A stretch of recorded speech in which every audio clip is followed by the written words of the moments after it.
महाराष्ट्र में सियासी संग्राम जुटा हुआ है, जहां पर परमवीर की याचिका पर सुप्रीम कोर्ट का सुनवाई से इनकार है। सुप्रीम कोर्ट ने कहा कि पहले हाई कोर्ट क्यों नहीं गए, तो सुप्रीम कोर्ट ने यह सवाल पूछा है, और अनिल देशमुख को पक्षकार क्यों नहीं बनाया, तो सुप्रीम कोर्ट ने तमाम बातें कही हैं। सुनवाई के लिए बॉम्बे हाई कोर्ट जाएंगे परमवीर सिंह। तो इस वक्त की बड़ी जानकारी आप तक पहुंचा रहे, जहां परमवीर की याचिका पर सुप्रीम कोर्ट का सुनवाई से इनकार है।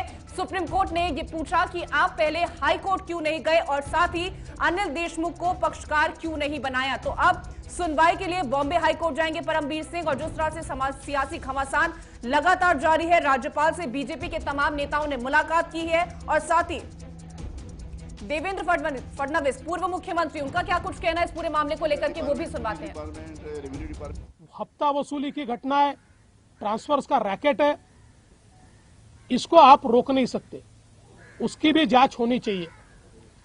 और इस सरकार में कहीं पर भी नैतिकता नहीं दिखाई पड़ती, क्योंकि इतना बड़ा रैकेट बाहर आने के बाद जिन्होंने बाहर लाया उन पर तो कार्रवाई की गई, लेकिन जिन्होंने रैकेट किया उनके ऊपर कोई कार्रवाई नहीं है, और कार्रवाई की बात भी नहीं है।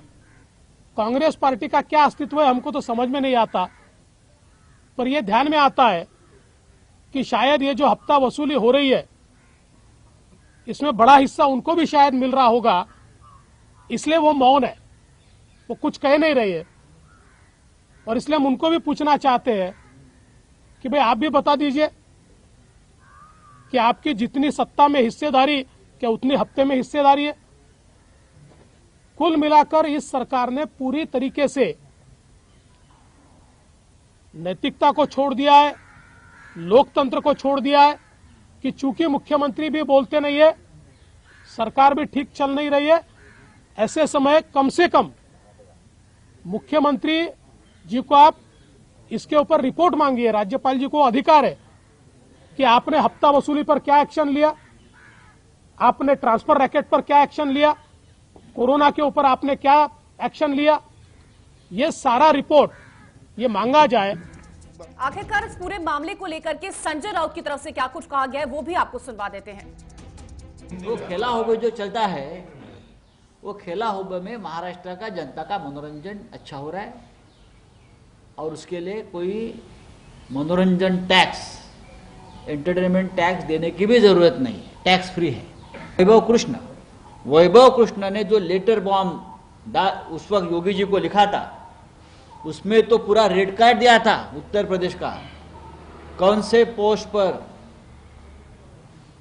आने के लिए जो रैकेट चल रहा है वहां 7 या 8 सीनियर आईपीएस अधिकारी का 50 लाख से 1 करोड़ से ऊपर तक, वो पूरा रेड कार्ड वैभव कृष्ण ने योगी जी को एक पत्र लिखकर दिया था। क्या उसके बाद गृह सचिव ने वहां हस्तक्षेप किया केंद्र के, या सीबीआई की इंक्वायरी लगाई, या वहाँ के लीडर ऑफ अपोजिशन दिल्ली में आए थे, जो भी हो, या वहाँ की सरकार ने उसके ऊपर कुछ कार्रवाई की थी।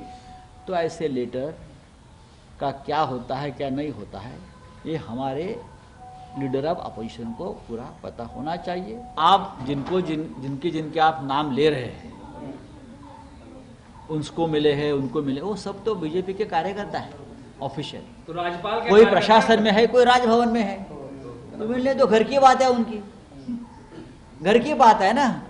राज्यपाल क्या राज्यपाल को आप कार्यकर्ता कह रहे हैं, इसका मतलब? डेफिनेटली। जो महाराष्ट्र में राज्यपाल है कोश्यारी साहब, वो नहीं है क्या? नहीं है क्या? नहीं सर, आप बताइए। मैं बोल रहा हूँ ना, मैं दावे के साथ बोलता हूँ, ऑन रिकॉर्ड बोल रहा हूँ।